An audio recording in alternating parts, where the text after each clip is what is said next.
the idea of self-care is selfish because you are focusing way too much on yourself and not at all on anybody else. Basically distracts you from the real world and the present moment. We would usually not think about this in our normal day-to-day lives, but now that we have the time, I think it's a good idea.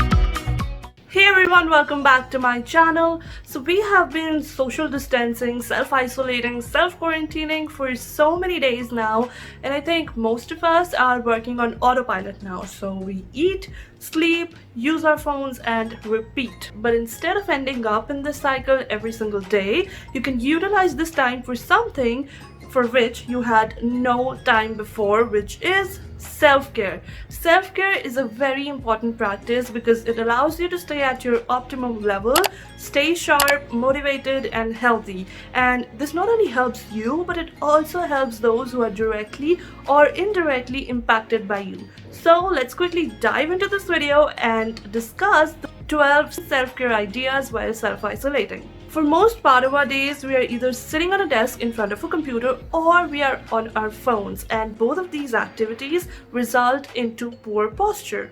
We would usually not think about this in our normal day-to-day lives, but now that we have the time, I think it's a good idea to work and adapt a good body posture. The constant slouching puts a lot of pressure on our lungs, and when we sit straight and roll our shoulders back, our chest opens and our lungs and our body receive a good amount of oxygen, which is very important for good health. Due to the constant slouching while sitting, we also develop a similar posture while standing. So make sure that you roll your shoulders back, engage your core, and that your spine is straight but relaxed. This will not only make your muscles stronger, but it would also make you look slimmer and more confident. Not having much to engage our minds usually results into boredom, and that results into eating whatever we can lay our eyes on. But with the extra time in hand, deliberately opt for wholesome and healthy food options, because now it is important more than ever to nourish our bodies the correct way. And don't forget to hydrate yourself as well. So just keep a bottle of water near you all the time and just keep sipping the water throughout the day. We are going through a difficult time right now. Some of us are laid off of their jobs, some of us are having a lot of financial troubles, while some of us are feeling so lonely because they have to stay away from their family and friends and loved ones. All of this can cause a lot of stress and anxiety, so indulge yourself in some light-hearted comedy shows or movies. So you can binge watch shows like Friends, How I Met Your Mother, The Big Bang Theory for the 5th, 6th or 10th time even. And if you want some recommendations of which shows you can binge watch during this time, then make sure to check out this video, which I will link somewhere here and in the description box below. You can also check out this video in which I've shared some tips to deal with the anxiety that comes with this coronavirus pandemic. I believe that everybody has a creative side, but the difference is that not everyone explores that side so much. So find something that you like doing, things like drawing, coloring, writing, playing an instrument, dancing, acting, or singing. Another creative outlet that we forget about is cooking. So if you like cooking, then come up with a new dish, experiment a bit, or maybe learn a new dish online. I personally enjoy dancing and acting a lot, and recently I've been experimenting and enjoying making TikTok videos like this one. Just last week we were having breakfast and he had a couple of grapes on his plate. You wouldn't let her have a grape? Oh no, not me. Emma. Joey doesn't share food! Well, speaking of creativity, there is another really cool creative outlet that we forget about, which is makeup. Because there's a lot of skill, precision, and creativity that goes into creating a makeup look. Combining different colors and putting them onto somebody's face that complements their face shape, eye shape, their skin tone so beautifully. Like, it can enhance somebody's features subtly or dramatically. So try dabbling into makeup a little bit and learn one makeup skill. Now, you do not have to become a makeup artist or something, but just learn one skill that will make you feel prettier and more confident and that you really enjoy looking at. The reason why I'm recommending one skill is because it takes a lot of practice and a lot of time to master that one makeup skill. I really enjoy winged eyeliners, you can probably see that. And after months of finding a technique that works with my hooded eyes, I finally found one. You know, after months of practice, I still am not satisfied with the way that I apply it. Although I've gotten better at it, but I still feel that I need to practice some more. It's been about 3 years since I last worked out, and that shows on my body, on the weighing machine, on the inch tape, and in my blood test reports. And because of all the weight that I've gained, my neck, shoulder, back, knees, everything hurts. And therefore it becomes a little difficult for me to do exercises that are meant for beginners.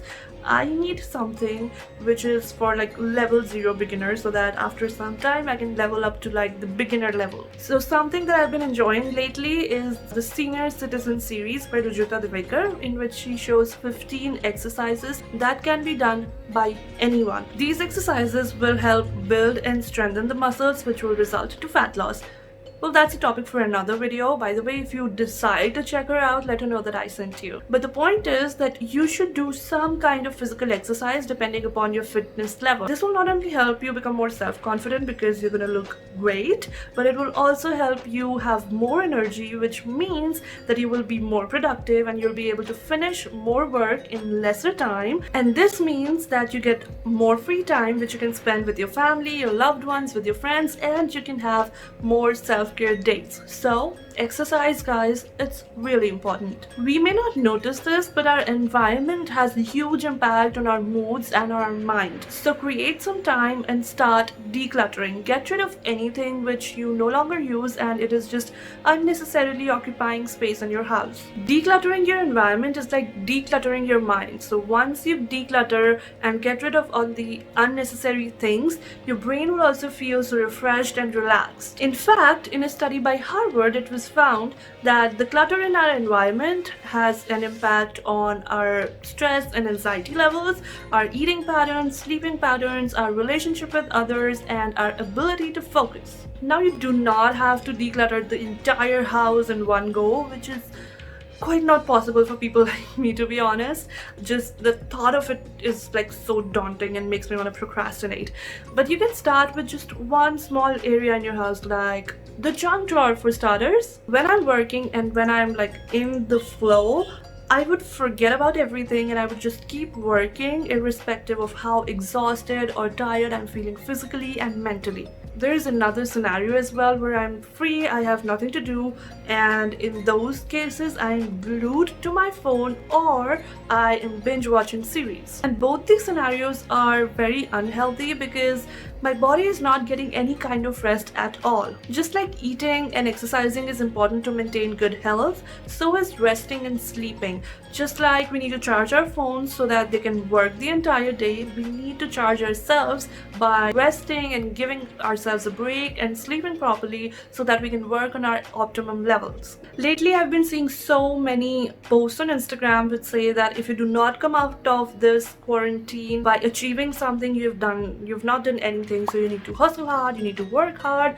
And I'm actually guilty that I gave into this hype of hustling hard, and for a week straight I woke up at 6 a.m, went straight to work at 7 a.m, and then worked till 10 p.m, and then went straight to bed. This working hard mentality didn't quite work for me, and for the next week, after hustling hard for a week, the next week I could barely get any work done. So learning from my experience, the advice that I would give you is to listen to your body. You know, if you feel like you need to curl up with a good book or you want to watch some light-hearted comedy show, then do that. And if you're feeling very enthusiastic and energetic and feel like you should be hustling hard, then by all means do that. Just make sure that you are getting in tune with your body and listening to what it needs, and that you're maintaining a balance between hustling hard and giving your body the rest that it needs. Something that we millennials forget to do is to spend time with the people who love us unconditionally and more than anybody else in the world,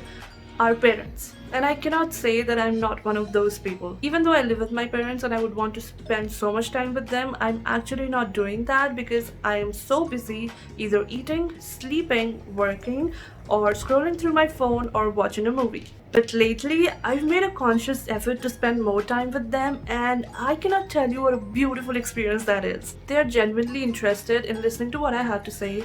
We have so much fun together. They will make me laugh, and then, we can just plan and share things together.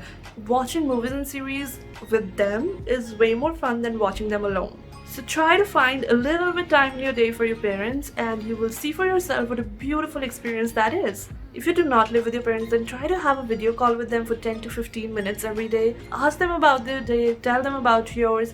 It will make their day, and that would make yours. For most people, the idea of self-care is selfish because you are focusing way too much on yourself and not at all on anybody else. Well, first of all, self-care is not selfish. The better you feel, the better you'll be able to be of service to others. And secondly, if you do feel guilty indulging into some sort of self-care activity and feel that it is way too selfish, then you can indulge into a beautiful self-care activity, which is gardening. Yes, gardening. You must already know that growing plants has a lot of benefits for others like better oxygen, better air quality, etc. But the reason why this is a self-care activity is because it helps improve both your physical and mental health. So physical health because you do all sorts of movements like walking, bending, reaching, digging, etc. And mental health because plants can help lower your stress hormones and your anxiety.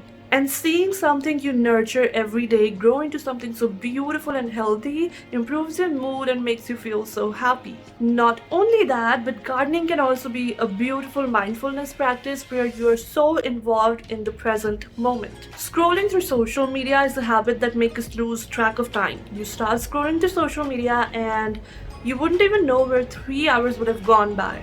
And this is not healthy because social media presents such a false sense of reality. We get caught up in what we see and then we see what others have and then we start comparing. We don't usually realize it, but social media has a huge impact on our self-esteem. Social media basically distracts you from the real world and the present moment. So take a break, uninstall the social media apps for a couple of hours for a day or even for an entire day if you need it, and then utilize this time for some self-care and do one of the things that I've already shared. So far we have discussed 12 self-care ideas that you can do while you are self-quarantining at home, and now I want you to comment down below what is one self-care practice that you really enjoy doing. If you enjoyed this video, then give it a big thumbs up. Make sure that you subscribe to my channel by pressing this button right here because I make videos on personal growth, productivity and lifestyle design. You can also watch these 2 videos right here. I'm pretty sure you're gonna like them.